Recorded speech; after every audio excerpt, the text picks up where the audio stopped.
Good afternoon, everyone. Thank you for joining me in the Spirit of Liberty broadcast. Appreciate you all watching again. Hope to be a blessing and a help as we do another live stream geared towards men. And we're going to jump right into the subject today. Well, I guess before we do that, I did want to say if you have any suggestions for topics, feel free to leave those in the comments and let me know what you'd like for subject matter. I still have several ideas. I'm planning on doing more with guests in the future. I have a little trouble scheduling guests on Tuesday afternoons. That doesn't work the best for a lot of people. So what I might have to do, even though I really want to be consistent with this time, is I have to make a decision of either pre-recording them, which I know everybody likes live better, and I could just premiere them during that time, or I might just have to do it at a later time whenever I have guests on. So I don't know. We'll kind of see how that goes. I like being consistent with time, but I just can't be consistent in the evening. So for now, we're going to stick with the Tuesday afternoon time. But anyway, this afternoon, I want to talk about spiritual leadership in the home. Something that I think we all know. Everybody knows who is supposed to be the spiritual leader in the home. The man is supposed to be the spiritual leader. Okay, I don't think there's any question about that. But often, men, they don't always do the best job in these things. They don't always do exactly what they're supposed to do. And so I'm going to focus mainly on the men and trying to help inspire you and to get you to actually be that spiritual leader in your home. We've got too many women that are the spiritual leaders in their home. And some of you are mistakenly attacking women because of that. But I'm here today to show you that, if women are the spiritual leaders in your home, it's not because you got a problem with your woman. It's because you have a problem and we need to fix you. Okay. And so again, weak men like to put everything on the woman, but strong men, they understand that it's about leadership and they take responsibility. And it's high time some of you start taking responsibility in your home and actually being the spiritual leader. And don't blame your wife for all the spiritual problems in your home. It's not her fault. It's your fault. So we'll say a few things to the wives as we go through this, but I mainly want to focus on the men today. So Ephesians 5:22. We see it says, "Wives, submit yourselves unto your own husbands as unto the Lord." And all the men said, amen. And the weak, insecure men say amen even louder. Okay, they like that. All right, but the strong, secure men, the strong leaders, they say amen even louder to the next verse. In the next verses where it says, "For the husband says to the wife, even as Christ is the head of the church, and he is the Savior of the body. Therefore, as the church is subject unto Christ, so let the wives be to their own husbands in everything. Husbands, love your wives, even as Christ also loved the church and gave himself for it." So notice that Jesus Christ, he's the one who sacrificed everything for the church. He gave himself. He paid the ultimate price for the church. Jesus Christ came to earth. He left heaven. He left the pleasure of heaven. He suffered for our benefit and for our behalf, and he did that because of love. Whenever the Bible talks about the love of God, I've preached about this a lot before, it always highlights what he did. But God commendeth his love toward us in that while we're yet sinners, Christ died for us. It doesn't focus on a feeling that he had, but no, the works that he did, and he gave himself. And a lot of men today, the weak, insecure men, they want to be leaders so they can have people sacrificing for them, doing things for them, not so they can be a help and a blessing and a sacrifice to others. And let me tell you, men, you ought to be willing to lay down your life for your wives, and you need to be doing things for them. And so there is no doubt it's God's will for husbands to be the leader in the home. That is what God has ordained. When the husbands are not the leaders in the home, we got a problem. We've got things that are out of order. Not only are they to be the spiritual leader, they're to be a leader in all things. Okay, they are supposed to be the head of the home. That is what God ordained. That is what God set up after the fall of man. And we'll look at a passage on that here in a little bit. But in 1 Timothy chapter 2, in verse 12, and this is more proof too that men are to be the spiritual leaders, because there's a lot of men out there today, a lot of lost men, and I guess even some saved men too, maybe, who they understand they're the leader when it comes to the finances. They're the boss, they're the provider, they do all these things. But you know what? I'll let my wife take care of the spiritual things. There's a lot of men who let their wife basically choose what church they go to. You go talk to most pastors out there and they'll tell you, I hear pastors say this all the time, whenever a family leaves a church, it was usually the wife's decision to do that. Because in many homes, it is the wife makes the decision. She's the one that kind of calls the shots when it comes to spiritual things. And folks, that is not right. That is not what God ordained. It says in 1 Timothy 2:12, but I suffer not a woman to teach, nor to usurp authority over the man, but to be in silence. For Adam was first formed, then Eve. And Adam was not deceived, but the woman being deceived was in the transgression. Notwithstanding, she shall be saved in childbearing if they continue in faith and charity and holiness with sobriety. Now, this is a pastoral epistle here. This is clearly referring to in church setting, and a woman, one of the reasons a woman is not to teach and be a pastor and to be in leadership in the church is because a woman is not to usurp authority over the man. This passage could not be any clearer. Okay? It does not get any clearer than this passage right here.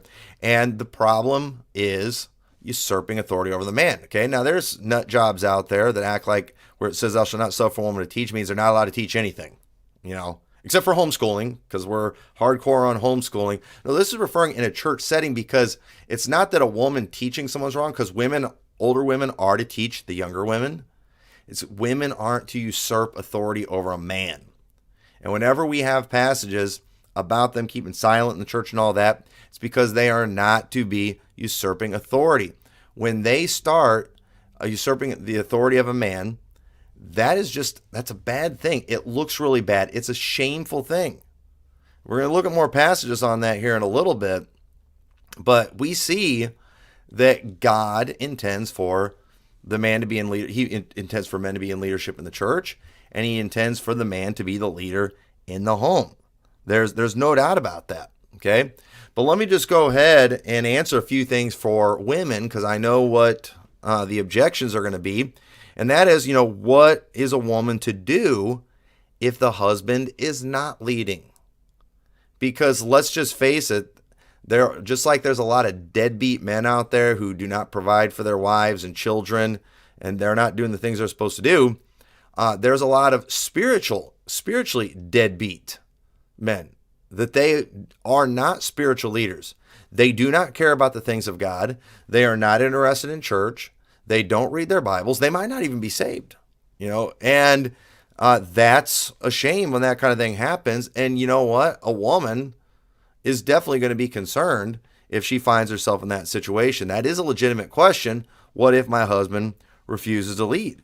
And so, so often, women, they're married to unsaved men, or maybe the man is saved, but he just doesn't care as much as she does about the things of God. And there's a lot of scenarios. You have unsaved men, you have backslidden men that just really don't care about those things. And so there's a lot of possibilities. There's a lot of scenarios. And this is one of the reasons I'm very careful to ever give advice to people who email me questions, or I have people call the church sometime, hey, I need your advice on this situation. And the reason I like to be very careful, especially if it's in the case of, a husband and wife situation, I'm very careful in how I answer those questions, because of the fact when you do not know the person, there's a lot of things you can't factor in. Sometimes you have a guy, he wants to be a spiritual leader, but his wife's a rebel and she won't listen. He's trying to lead, but the wife disagrees with how he's leading. And so she declares him, deadbeat or whatever. And that's just not the case. Sometimes it is the case. And that's why, when it comes to any type of advice for your personal life, it's always best to go to your pastor that knows you, that knows both of you. See, when a husband calls me or if a wife calls me, ask me about, I don't know either of you. And I definitely don't know the other person. And so a lot of times the questions that are asked are unfair, that don't give the whole story. You got to watch out. You got to watch out for that. So, don't ask me general questions because too, when people know your position, they often know how to phrase a question in a way to where, you're going to kind of say what they want you to say so they can spin things in their favor. And you got to watch out for that. Always seek advice from people who know you. That's the best thing you can do because there's a lot of things. And so, while I have a few things to say for the wives, I mainly want to focus on the men to just try to motivate them, to actually assume their rightful role as spiritual leader in the home. But just quickly to women, here's what you got to understand. You are responsible for who you choose to marry and have children with. Okay? This is why it's important that you marry right. You got a lot of women who they marry a guy who does not care about spiritual things. And then all of a sudden they start caring. Well, I'm glad that you care. Okay. But at the same time, just because you now care, you can't expect your husband to just change like that on a dime. That's probably not going to happen. And so you're in a bad situation right now, because you married wrong. And so, you need to deal with it. And some of the ways that you're going to have to deal with it biblically are going to be difficult. And so ladies out there who are not married, take these things into consideration. Don't marry a guy who does not care about the things of God, especially if you do care. Because chances are he's not going to, men just don't change very much. They can. Sometimes they do. But you never want to bet on them changing because it doesn't usually work. And a lot of marriages are just miserable. The man's miserable because the wife's trying to change him, and the wife's miserable because he won't change. Boy, you need to figure out who this guy is before you get married. And if you don't like how he is now, you're probably not going to like him 10 years from now. So you're responsible for who you marry and have children with. And another thing you can do too, if your husband doesn't care about those things, just do whatever you can to get your kids saved. And, in Acts chapter 16 and verse 1, it says, "Then he came to Derbe and Lystra, and behold, a certain disciple was there named Timotheus, the son of a certain woman, which was a Jewess, and believed, but his father was a Greek." So we have a story of, everybody knows who Timothy is, and he turned out to be a great man of God, and he was someone whose father was not a believer. But you know what? Thankfully, he had a mother that was a believer and a grandmother that was a believer. And we see them mentioned in 2 Timothy 1:5 when he talked about, when I call to remembrance the unfeigned faith that is in thee, which dwelt first in thy grandmother Lois and thy mother Eunice, and I am persuaded in thee also. And it's interesting that, even his grandmother, it doesn't mention his grandfather. So I don't know what the situation was. I don't know why his mother married a Greek back then. Who knows? It could have been a situation where she didn't have a choice. The Bible does not tell us. But today in America, you have a choice of who you marry. And so understand there's going to be consequences for that. You marry an unsaved guy, you're going to have all kinds of problems. The perfect scenario is just not going to work for you because, you married a lost guy. And you just need to, take responsibility. You need to pray. You need to do whatever you can to get your kids saved and hope that they turn out good. But also another thing you need to do is you need to let your husband see you're profiting from obeying the word of God. If you are successful as a believer, as a Christian, then, your husband, he might just want to get on board with what you're doing. But, some people, they learn enough Bible just to make them miserable. They learn enough Bible. Some ladies, you're learning just enough Bible to find out everything that your husband is doing wrong. And you start comparing him to all the saved guys in the church that have their act together. And all you do is you take those things and you make him miserable because of all of his failures and shortcomings. Well, you know what you need to do? You need to focus on your own personal life, your own spiritual life. And you know what? I don't believe that, you learning more about the Bible and becoming more Christ-like is going to turn you into a nag. I don't think that's going to be the case. You need to work on being a good spiritual woman, and I believe that your husband will see that, and that will make him more likely to want to get on board with what you're involved in. It says in 1 Peter 3:1, likewise, you wives, be in subjection to your own husbands, that if any obey not the word, they also may without the word be won by the conversations of the wife. You're supposed to be in submission even if he's not a believer and not obedient to the word of God. That would be tough, okay? Ladies, that would be tough. Don't knowingly put yourself in that situation, but if you find yourself in that situation, this is what you have to do. You've got to be in subjection. And it says, while they behold your chaste conversation coupled with fear. Now, your chaste conversation can't be a list of rules that you've bought into, that you happen to agree with, that are biblical, while ignoring, other things. That's called being a hypocrite. And that's often what a lot of Christians do. They pick 2 or 3 things that they really like, and they declare those are things that you have to do to be a good Christian. And then they throw out all these other things that are of equal and sometimes even greater importance. And I've seen that too with people who they are immoral people, but they're soul winners. And so I'm okay, because at least I'm a soul winner. And then they will go even condemning a person who lives godly. They're a good Christian. They're a good husband. They're doing all these things, but maybe they don't go soul winning like they should, and they try to declare themselves better. You don't get to do this thing where you make up a new game and where you make up the rules, and then you follow a few things, you ignore these other things, and then you go declare yourself the great Christian. That's not how this stuff works. And a lot of ladies do that too. They're married to a guy and they think because they started dressing like Caroline Ingalls, even when their husband didn't want them to, they now have a chaste conversation and their husband should be getting saved. But, you look like Caroline Ingalls, great, that's good, you're modest, but then you're nagging your husband like there's no tomorrow. You're just going to throw that rule out. You can't do that. You've got to be the whole package. And he goes on in verse 3, whose adorning, let it not be that outward adorning of plaiting of the hair or the wearing of gold or the putting on of apparel. Just because you put on certain things doesn't make you godly, but let it be the hidden man of the heart and that which is not corruptible, even the ornament of a meek and quiet spirit. Doesn't sound like a nag to me, which is in the sight of God of great price. For after this manner in old time, the holy women also who trusted in God adorn themselves, being in subjection unto their own husbands.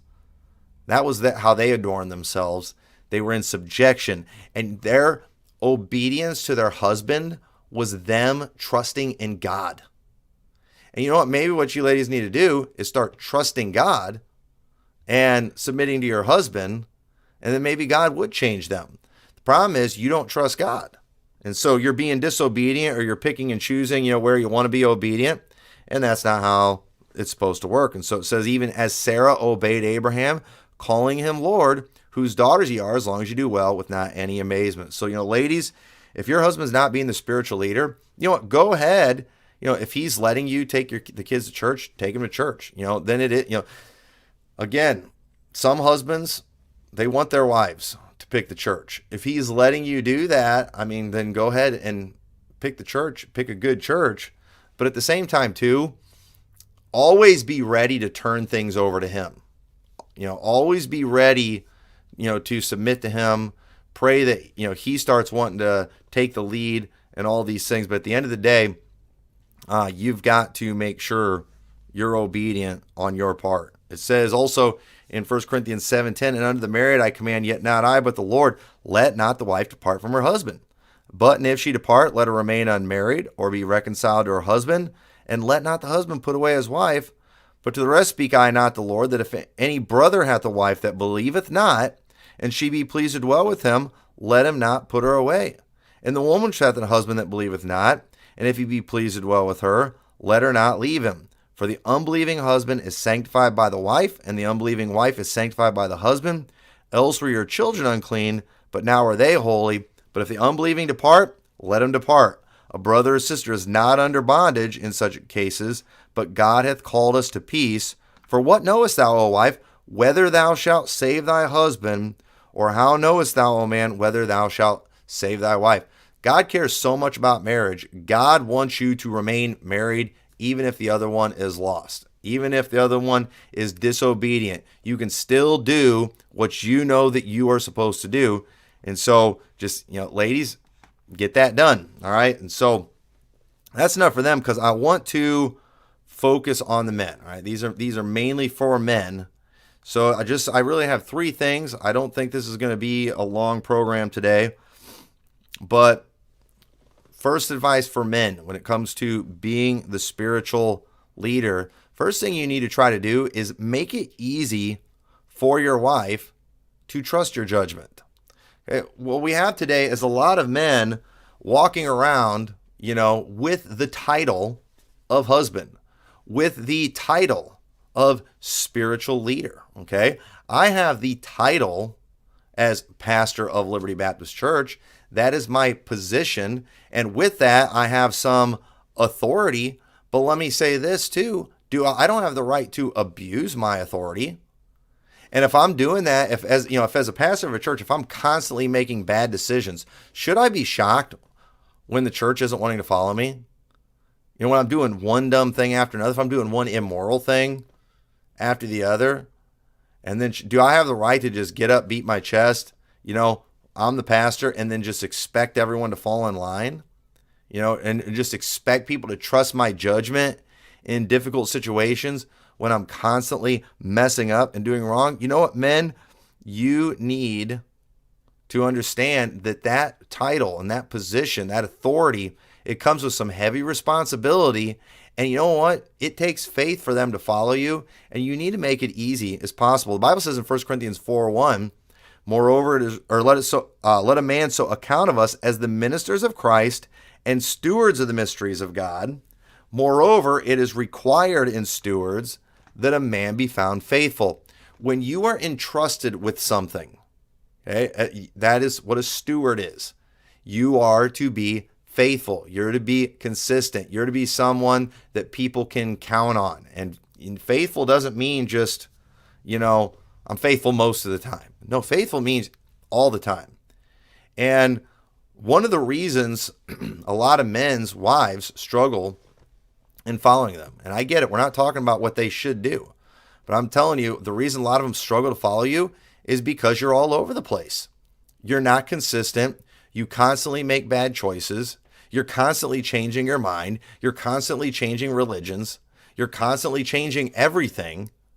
One week you're a hardcore IB Baptist. The next week you're a liberal Pentecostal. The week after that, you're a Jehovah's Witness.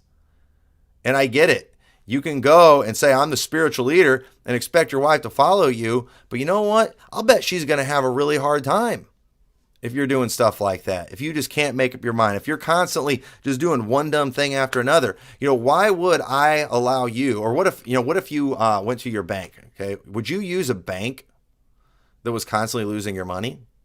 You went there to check, and you check your balance, and there wasn't anything there, and you knew you didn't spend it, and they're like, what happened? They're like, we have no idea.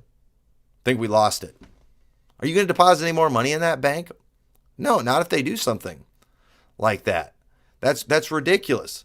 I had a bank one time that did that. They literally somehow accidentally transferred like $600 from my account and put it in someone else's account. It was weird. I was like $600 short in my savings, and I'm like, what is going on? And I went to the bank, and they're looking for a long time figuring out what's going on. And sure enough, they didn't really explain to me how it happened. They told me what happened, and they fixed it. But you know what? I left that bank. Like this, and they would do other dumb things like that. One thing they were always doing is me and my dad, we had an account there, and we have the same name, and they were always depositing my checks into his account. Well, there's another thing that annoyed the fire out of me. So I found a new bank after that. But them transferring my money to someone else's account, that was the final straw. I was like, I'm not dealing with this anymore. They were bad stewards. And you know what? I feel sorry for some of these women that just have to constantly, have their lives turned upside down, be in turmoil, see bad things happen to their kids because the husbands are making bad decisions. And I get it. You're the man. You're the guy in authority, but you're also a bad steward. And you know what? I get why your wife's struggling. And I believe she ought to obey you and let God deal with you and your sorriness. But you know what? Why don't you try actually being a good leader? Why don't you try actually being consistent? Why don't you actually, do something for a while? Why don't you actually be consistent? Why don't you, accomplish something first so they can actually trust you? But a lot aren't doing that. Women are very security-minded people. They want security. Guys, a lot of times we're more risk takers. That's just kind of how we are. It's in our nature. Women, they like that security. You need to keep that kind of thing in mind. And, maybe, again, the reason she doesn't trust you in this, financial endeavor you're wanting to go do, this business you're trying to start, is because you have a history of starting things and not finishing them. You have a history of starting things and just completely giving up and failing. If that's how you are, you can pull out your authority card all you want. And yeah, technically you have authority, but you know what? You've made it very difficult for your wife to do what she is supposed to do. And I think we ought to make this easy on them. I want it to be easy on my wife to submit to me. I want it to be easy for my children to obey me. The Bible says, fathers, provoke not your children to wrath. Okay? Children should listen to their parents. But you know what, parents? We should make it easy for them by doing good things, by not putting them in difficult situations and making bad decisions that hurt them. So, guys, do something consistent. Another thing too, and I want to kind of harp on this for a little bit, but men, you need to understand strong women or women in leadership is not a problem with women, but it is a symptom of a major problem with men. And now, can we just get a hold of that? Can we just ponder on this for a minute? Strong women and women in leadership, it is not a problem with women. It is the symptom of a massive problem with men. And now let's read a few scriptures to help with this. The Bible says in Isaiah 3:11, "Woe unto the wicked, it shall be ill with him, for the reward of his hand shall be given him. As for my people, children are their oppressors, and women rule over them. O my people, they which lead thee cause thee to err, and destroy the way of thy paths." Now, we could take that passage right there, and we could say, man, look how horrible women are. They're destroying their paths. Well, it doesn't really mean they're horrible. They just weren't intended to do that job. That is not their role. That is not what they were made to do. So if they mess up, we shouldn't really be surprised. Here's what we should be asking is, how did the women dominate the men? How did they take over? What was wrong with those men? It says, children are your oppressors. Now, how did that happen? How in the world did the children and the women get in charge over the men? Was it because they were just that rebellious, or was it because the men were weak and pathetic? I think the problem is because the men were weak and pathetic. And whenever you have weak, pathetic, sorry men who are not doing their job, anytime someone is not doing what they're supposed to do, there's a void that's created. Okay? Something is going to fill that void. For example, when it comes to raising children, okay, parents are supposed to discipline the children. Parents are supposed to educate the children and to raise the children. Now, in our country, we've had times, and we're definitely in one of those times now, where parents are not doing their job. Now, when parents don't do their job, what ends up happening is someone else steps up to fulfill that void. And typically, it's the government. Okay? Now, the government, they never do as good of a job. Is it because the government is so bad, or is it just because they, it's something that they're not capable of doing?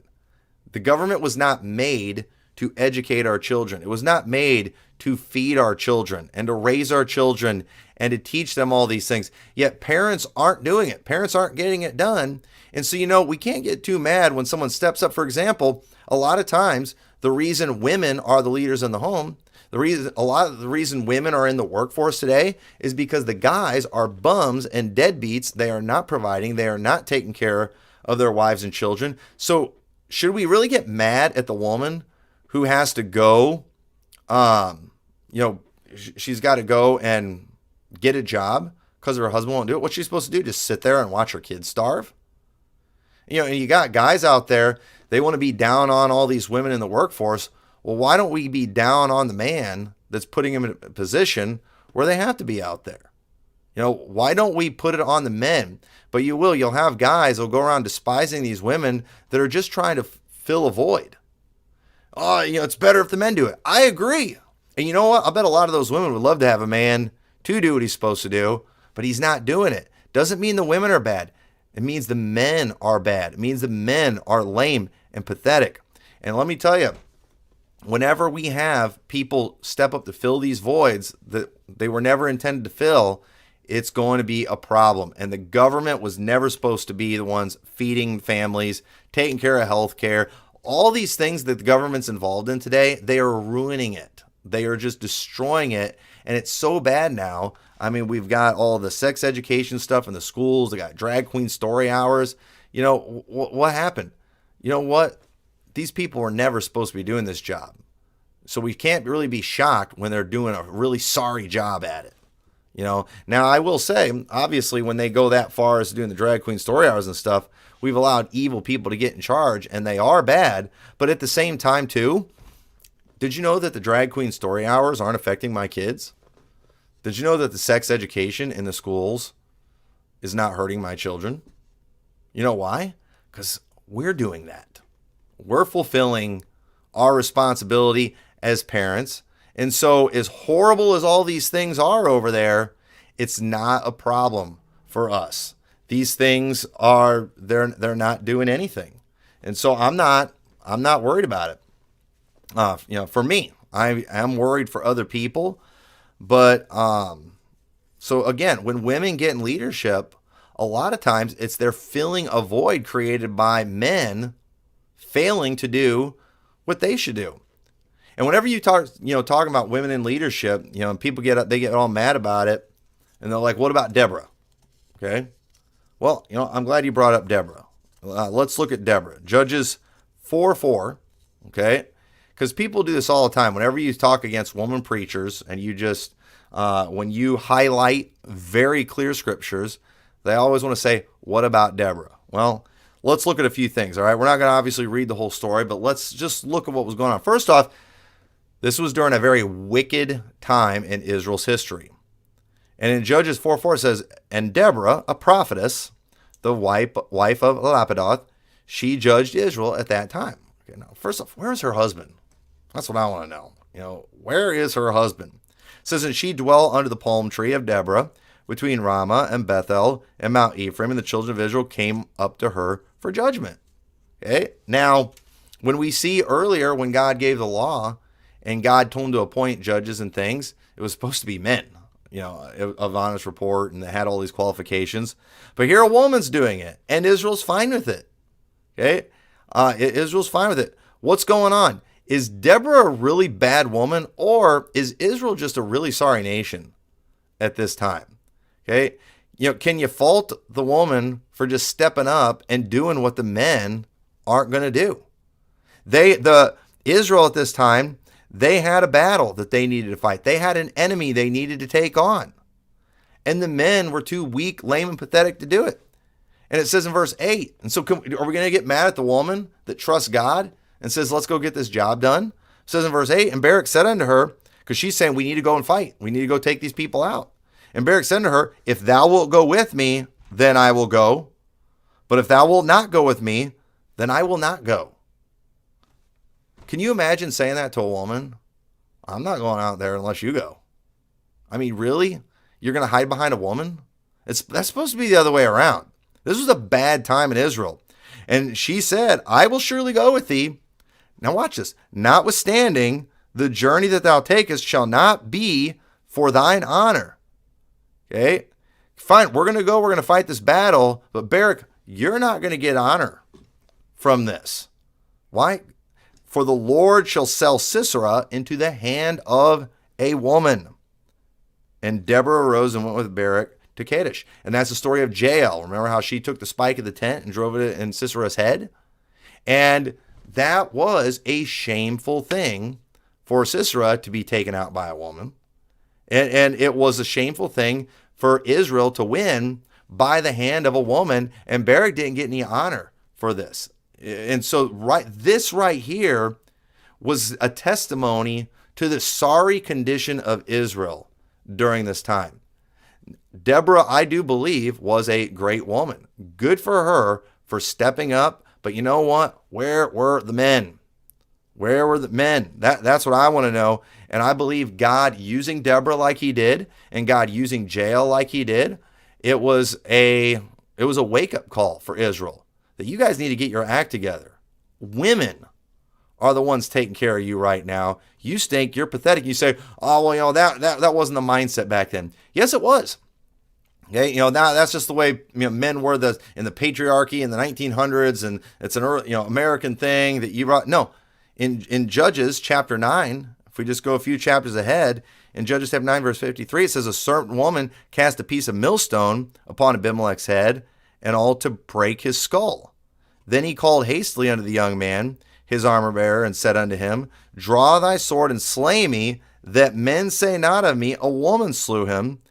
And his young man thrust him through, and he died. So notice, even then, it was a shameful thing for a woman, or to be killed by a woman. And what did she do? She just cast a piece of millstone down. It was kind of a cheap shot, but it was still. He did not want people saying a woman took him out. Why? Because that was a shameful thing. No guy wants to get beat up by a woman, and you definitely don't want to be killed in battle by a woman.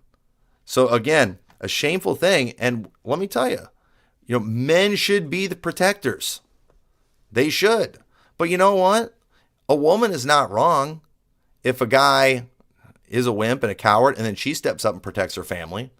If she's the one that attacks the burglar, I mean, what's she supposed to do? Just let him get at her kids? Obviously, the man should go first. But you know what? Don't be down on women that are filling a needed void. Okay? Be down on the men. Okay, be down on the men, and because some of them are good women that are just desperate, and and you have your Hillary Clintons and things that are out there, all right? Okay, you have the Hillarys, they're a real thing, they're a real problem. You got Mrs. Pantsuit out there that wants to try to dominate men, and yeah, she's definitely bad, but at the same time too, who let her succeed? Okay, you let her succeed, that's a testimony to you. Okay, that's a testimony. And so again, if your wife is dominating you, yeah, she's probably bad for dominating you, but you're really bad for letting it happen. Okay, you're pretty lame. So, understand, and I think this is an important thing to understand too. What we have going on today is very different in many ways. Okay, as far as with women in leadership. Don't get me wrong, as a whole, men are pretty pathetic these days. It is not looking good in the next few decades. Millennial men shouldn't even be called men, and the Gen Zers aren't looking any better. And don't get me going on that subject, right? That's for another day. But let me say, while men are in bad shape in this country, what we see going on with women being in leadership, it is kind of a unique thing that we see going on because women are not rising to leadership today because they're just outdoing the men, because they are strong women filling a void. They are literally being installed many times by wicked men to fill quotas. Okay? So, for example, the latest Judge Ketanji Brown, all right, the new Supreme Court Justice. all right, I'm just going to say this, and this is just a fact, an indisputable fact. Okay? We finally have a black woman that made it to the Supreme Court. But you know how she got to the Supreme Court? By being a black woman. That was all Joe Biden even looked into. He said, even before that spot was there, he was going to put a black woman on the Supreme Court. She didn't earn it. She didn't achieve it. She didn't outdo all the white guys and have a better record than them and better qualifications than them. She was a black woman, and that's why she got the position. Kamala Harris, we all know how she got up in politics the way she did. You know, she slept her way to certain positions, and then she happened to be kind of a woman of color and a woman. And so that was what Joe Biden wanted as vice president, so they could make history. And it wasn't that she just achieved all these things and overcame, all these other, she overcame people through her qualifications. No, it was just, we need to get a woman of color in this position. As the Democrats, we've got to beat the Republicans to being the ones to get the first female vice president. And so we're just installing people in all these positions. They're not earning it. Okay. It's kind of like, what do they call that they do for black people, where they basically give them jobs, whether they earned it or not.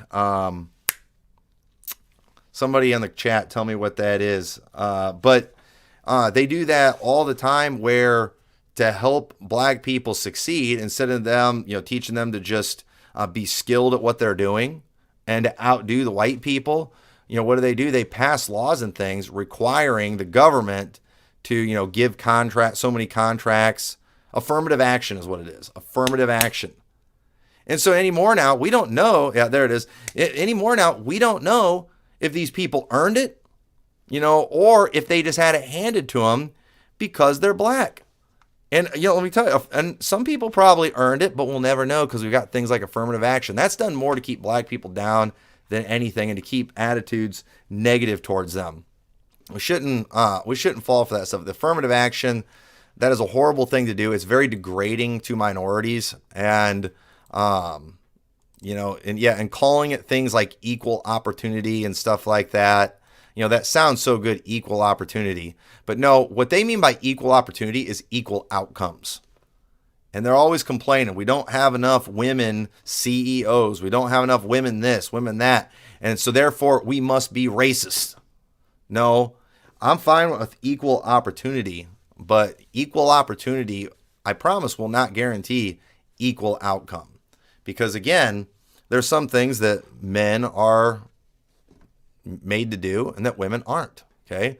We don't have equal opportunity. As men, we're never going to be as good as having babies. We're never going to be good as being mothers and all those other things. We're not made for it. We can't do it. So, this is ridiculous. So what we have going on in our country today with women coming to leadership is really pathetic. Most of these women are not earning it. They are not qualified. They are just being installed. And we're seeing that too. That's why so many homos are making it into politics, becoming judges.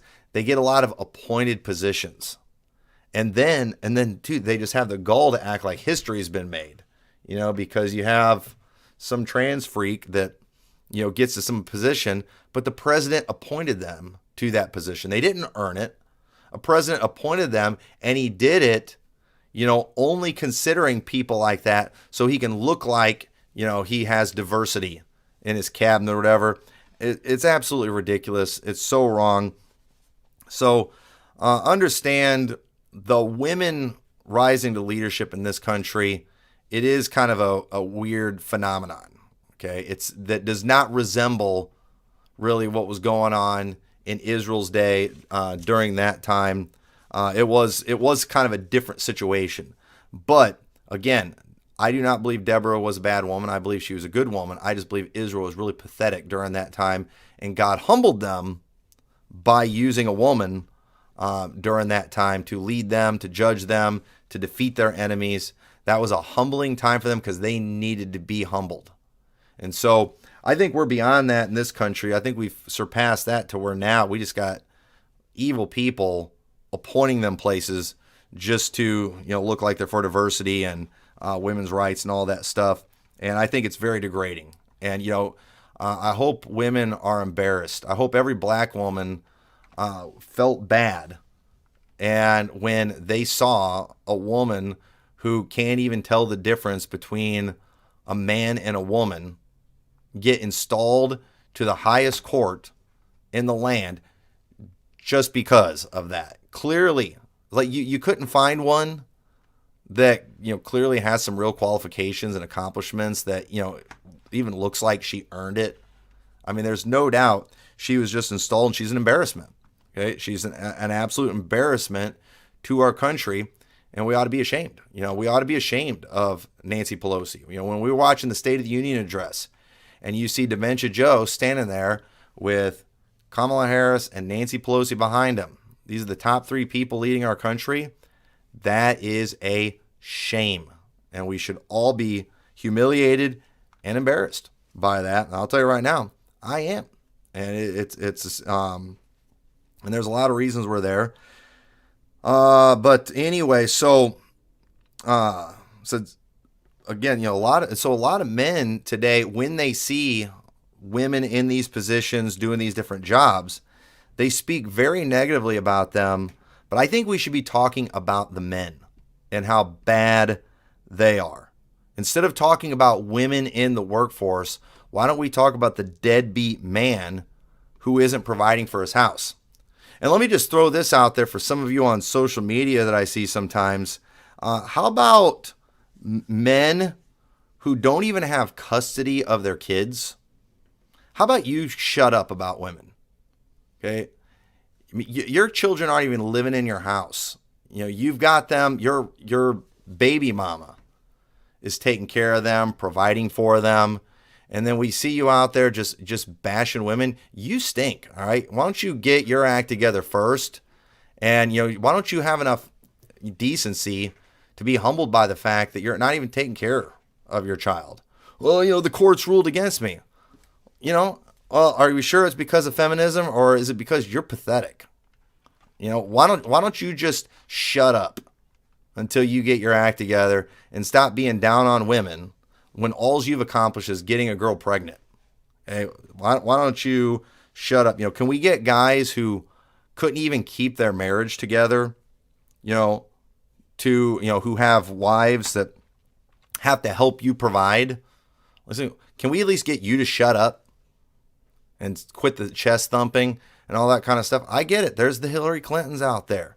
We've got the bad women that are out there, but you know what? I'm sick of seeing men who literally are the problem, calling out stuff with women like they're the problem. No.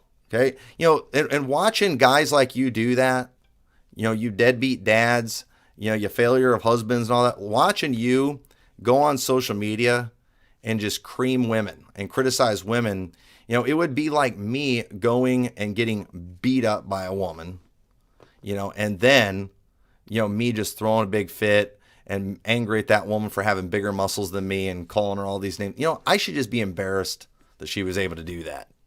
I should be ashamed that I got totally schooled by a woman in a fight. I should be embarrassed enough to just shut up about it and go on my way in shame. And it's amazing how many guys can't do that. All right. You guys who only accomplishment is getting a girl pregnant, you've got to shut up. Okay. You're making Christians who believe in male leadership, you make us look bad. And I wish we could get guys like that to shut up about women. I wish we could get men who are basically abusive to their wives to shut up about authority and to stop the chest thumping and things, who have wives and children that are miserable. If we could get these guys to at least shut up, we'll be taking several steps forward. So the last thing is real leadership. I say this in church all the time. So I'm sure the people in our church are familiar with this statement. Maybe some of you online haven't heard me say this, but this is important we get a hold of this. Real leadership, it leads from the front, while a dictator, okay, which is what a lot of people want to be, but a dictator leads from behind with a gun to people's back. They have human shields. That's a difference. A real leader, he's on the front lines. Okay? That's one thing I like about reading in the Bible. When they go to battles and stuff, the kings, they were out there fighting with them. Nowadays, our leaders, they send everybody out into harm's way while they're in underground bunkers somewhere. And I'll bet they'd be less quick to go to war if they actually had to go out and fight it. And you know what? I think if our country is going to go to war with Russia or something, I'm fine as long as we put Joe Biden on the front lines. And you know what? And put Kamala Harris right next to him since she's number 2. Yeah, let's put them on the front lines, and I'll bet they make better decisions. It's okay for you to put other people's in harm's way, but you're not going to put yourself in harm's way. I think you people need to shut up. But let me tell you, if you are godly, if you are right, if you are successful, if you are a good leader, people are going to want to follow you. And women do. They want security. And if you have proven yourself as a good leader, if you're somebody who makes good choices and you do good things, she's going to want to follow you. But you know what? You've got to actually be accomplishing something. You got to actually be doing something. And a good leader, he leads from the front. He leads. He's in the front, and people are following him. Why? Because he's a good leader. He makes good decisions. He's successful in what he does, and people want that. Okay, we all try to follow the advice of people that we think are successful. If somebody thinks somebody's successful financially, they hear what they say, and then they try to do that. And that person doesn't have to make them. People want to do it because they see this person is successful. Okay, that's what real leadership is. It's being successful. It's leading from the front. It's setting the example. But a dictator, they got to force people to do things. A lot of you guys want them to pass laws and make it like it is in Muslim countries, because you've got to have laws like that to keep your marriage together. You know what? I think divorce is too easy in this country. I think that for sure. But you know what? I don't need laws like they have in Muslim countries to keep my wife in line. I don't need, they can make divorce as easy as they want. I don't need laws to keep my marriage together and to force my wife to stay with me. If you need that, something's very wrong with your marriage. And a lot of times marriages and things, they fall apart, and you've got guys, they want to blame the system. They want to blame the laws. Well, why do you need those things? Why do you need the government to force your wife to stay with you? I mean, I get it. It shouldn't be so easy, but at the end of the day, if you need the government, we got a problem. And you need to see your own failure. See, you don't want to be a leader. You want to be a dictator. You want to lead from behind. You want to have a gun to her back. You want to put her on the front lines so she gets hurt before you get hurt, instead of being like Jesus, who gave himself for the church. That you want to, you'll put your wife and your kids in harm's way. You'll make them miserable. You think that they're there to make you happy instead of you being there to make them happy. You've got everything backwards. And it's amazing, people who have this attitude, listen to them quote these scriptures about leadership and stuff and authority. It's absolutely revolting. And you're a horrible example. And you make the patriarchy look bad. You make these biblical values look bad, because you're weak, and because you pick and choose what you want to obey instead of being the whole package, instead of being complete or perfect. And so, leadership is not supposed to be about having followers that can do your bidding and prop you up. Okay, leadership should be about you, putting the well-being of others before yourself. It should be about you propping other people up. In John 10:11, Jesus said, "I am the good shepherd. The good shepherd giveth his life for the sheep." The shepherd's in authority over the sheep, but the shepherd values the lives of the sheep more than his own life. That is not the attitude I'm seeing from a lot of men today who are epic failures when it comes to leading their homes. And so often, the bigger, the authoritarian, the more chest thumping someone does, usually they're the ones that are the worst to women. Okay. And so let's think about, the group of people that are probably the worst to women today. And that's Muslims. Okay. Muslims, they make their wives, cover more than anybody else. They outdo the IFB in that area. They've got the laws protecting them. They've got the laws keeping them in charge, forcing their wives to stay with them, do all these things. And look at how their marriages are. They're terrible to their women. They're very abusive to their women. Why? Because these are wicked guys. And a lot of Christian men, what they call for quite often sounds more like what we see going on in Muslim countries, but that's clearly not what we see in the Bible. We see men who will lay down their lives for their wives, who put their well-being before their own. That is what a real leader does. And and what else they do in Muslim countries too? They often use women as human shields. They'll use women and children as human shields. Why? Because they don't love them. They don't care about them. They love themselves. And that's why a lot of you guys like to cherry pick these verses about men being in authority, because you love yourself and you what a woman that you can use for your own pleasure.